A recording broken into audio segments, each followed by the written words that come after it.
देश के वित्त मंत्री ने लगातार 9वीं बार लोकसभा में साल 2026 का बजट पेश किया है। इस बजट में जनता के हाथों में क्या क्या आया है, उनके पिटारे से क्या कुछ निकला है, इस पर बातचीत करने के लिए जम्मू कश्मीर एसोचैम के चेयरमैन मानिक गुप्ता जी और विवेक जी हमारे साथ मौजूद हैं। मानिक बत्रा जी, मानिक जी, किस तरीके से देखते हैं इस पूरे बजट को आप? सर देखिए, बैलेंस बजट है।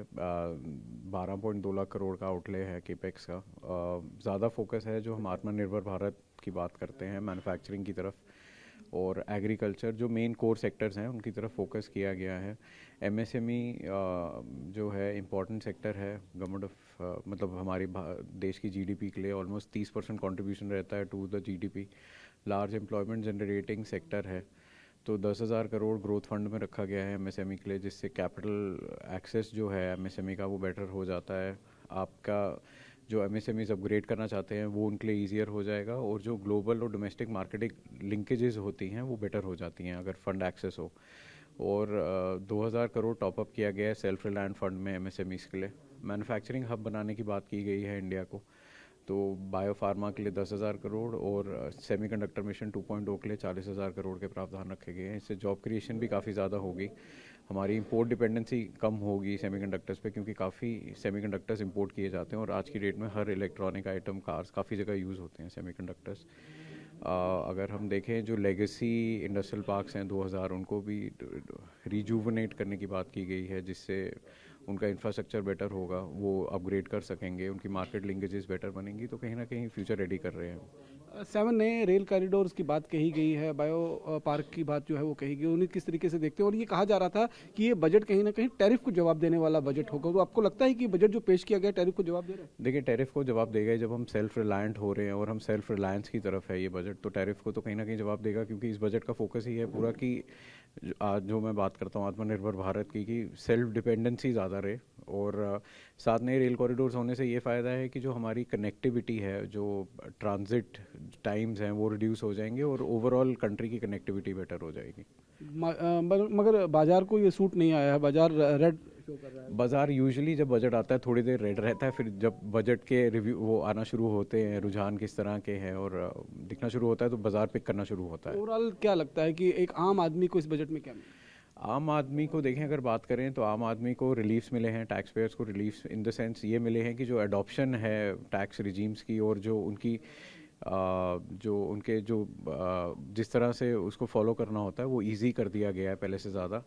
और आप देखें इसमें जॉब क्रिएशन काफ़ी होगा, क्योंकि जॉब क्रिएशन की तरफ मेजर फोकस है। अगर हम बात करें जो नए इंडस्ट्रियल पार्क्स और ये सब चीज़ें आएंगी, इनसे जॉब्स काफ़ी क्रिएट होंगे। विवेक सूरी जी हमारे साथ मौजूद हैं, कुछ चार्टर्ड अकाउंटेंट हैं। सर, आपका जो पूरा अगर व्यवसाय देखें तो कहीं ना कहीं टैक्स की बचत लोगों की किस तरीके से होगी, उसी से आपसे जो आपका पूरा जो है वो व्यवसाय है, तो किस तरीके से आप देखते हैं इस पूरे बजट को? एक आम आदमी को, जो एक सर्विस क्लास है, जो एक एम्प्लॉय है, जो सैलरी क्लास एम्प्लॉय है, वो हमेशा चाहता है कि बजट में उसको रिबेट मिलेगी, टैक्स में रिबेट मिलेगी या स्टैंडर्ड डिडक्शंस के अंदर रिबेट मिलेगी। इस बार ऐसा कुछ देखने को नहीं मिला। इससे नाउम्मीद की थोड़ी बहुत है। सर कहीं ना कहीं अगर एक एक्सपेक्टेशन की बात करें तो सरकार ने लास्ट बजट में ही ऑलरेडी जो स्लैब्स थे उसको 12 लाख रुपए तक कर दिया था। तो कहीं ना कहीं उम्मीद थी कि इस बार सरकार इनकम टैक्स को ज़्यादा छेड़खानी नहीं करेगी।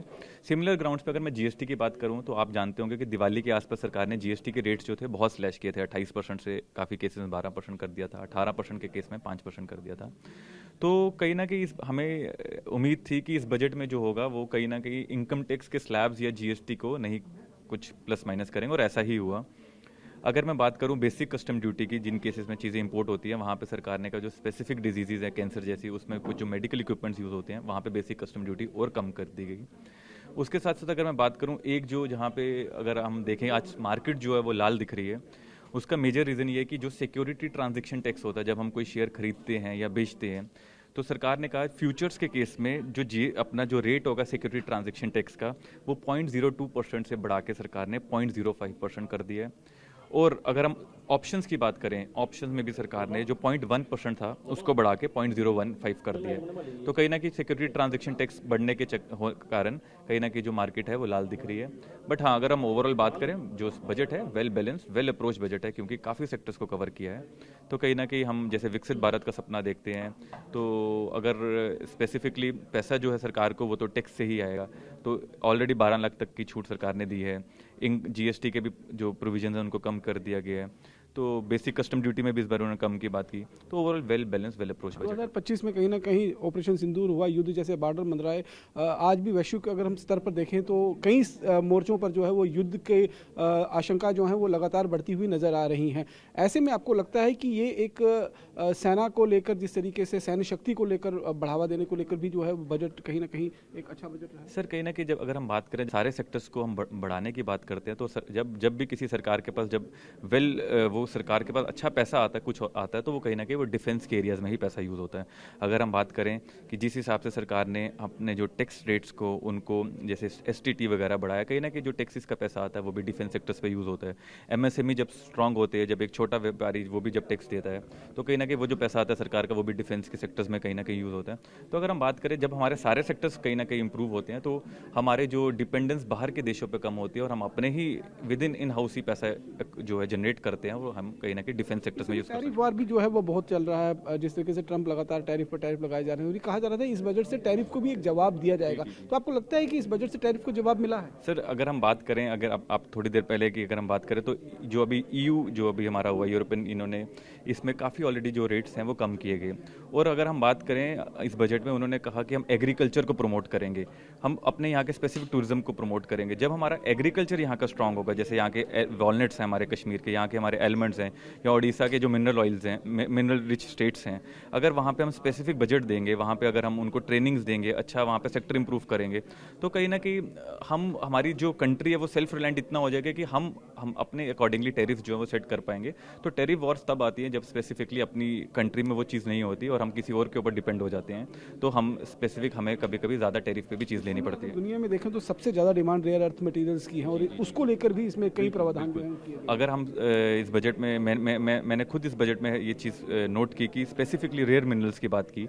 सरकार ने कहा कि जहाँ जो कंट्री में जिन स्टेट्स में रेयर मिनरल्स हैं, हम वहाँ पे स्पेसिफिक बजट देंगे और उन पे वहाँ देखेंगे कि उसको वहाँ उन स्टेट्स को स्पेसिफिक ड्रिल करके वहाँ पे क्या निकल सकता है। जैसे अगर उड़ीसा के मिनरल्स की वहाँ बात करें, तो उस बजट से क्या होगा कि अगर वो मिनरल्स निकलेंगे तो कहीं ना कहीं हमारा देश जो होगा वो एक और आगे की तरफ बढ़ेगा। क्या मोटा मोटा ये कह सकते हैं कि शॉर्ट टर्म में डायरेक्ट बेनिफिट अभी जो है वो पब्लिक को इतना ज़्यादा नहीं मिला, लेकिन लॉन्ग टर्म में बहुत सारे बेनिफिट जो है। बिल्कुल, अगर हम इस गवर्नमेंट की बात करें तो स्पेसिफिक इनका हमेशा अप्रोच यही होता है कि ये एक बड़ा विजन लेके चलती है कि आपको शॉर्ट टर्म तो कोई चीज़ कम दिखती है, बट अगर हम पूरा ओवरऑल विजन की बात करें तो कहीं ना कहीं ये जो बजट है well approach, well balance budget है और विकसित भारत का सपना जो है। शुक्रिया हमसे बातचीत करने के लिए। तो जिस तरीके से प्रधानमंत्री नरेंद्र मोदी ने पहले ही कहा था कि जम्मू कश्मीर या फिर देश को सन 1947 तक विकसित भारत जो है वो बनाना है, और इसी को मद्देनजर में रखते हुए इस साल का देश का जो 2026 का बजट जो है वो पेश किया जाएगा, और फिलहाल वैसा ही बजट पेश हुआ है। हालांकि